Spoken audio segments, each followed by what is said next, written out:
President Donald Trump's brave decision to move the U.S. Embassy in Israel to the country's capital of Jerusalem shocked the international community and angered the anti-American and racist United Nations.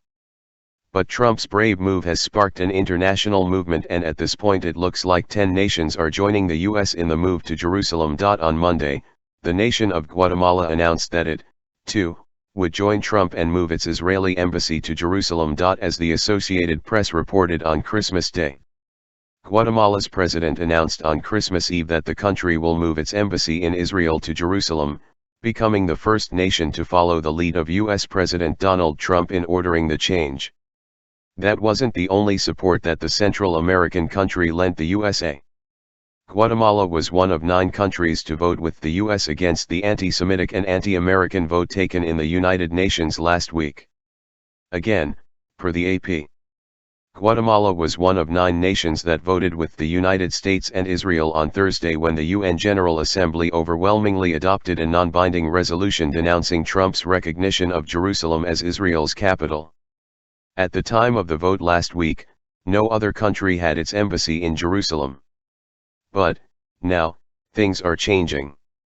Soon counties began to line up to join the U.S. to move their embassies to Israel's real capital city despite the whining and threats of the so-called Palestinians.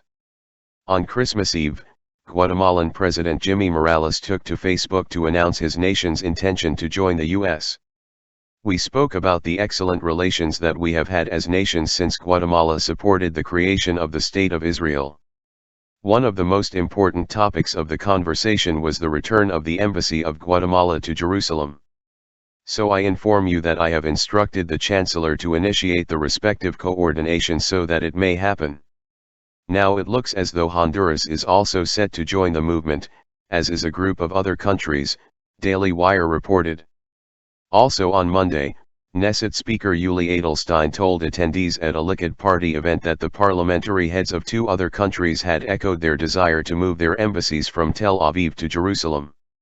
According to the Walla News, Romania and Slovakia are planning to make such a move. Paraguay and Togo are reportedly also considering such a move. In recent years, Israel and Honduras have had close relations. In 2016 the 2 countries signed an agreement so Israel could aid Honduras armed forces to fight organized crime.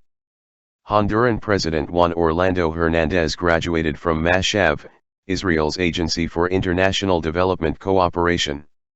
So, despite the doom and gloom predictions of the left, it looks as if Trump's brave decision to move our embassy is sparking positive change, not the catastrophic acts of terrorism that the left warned us all about.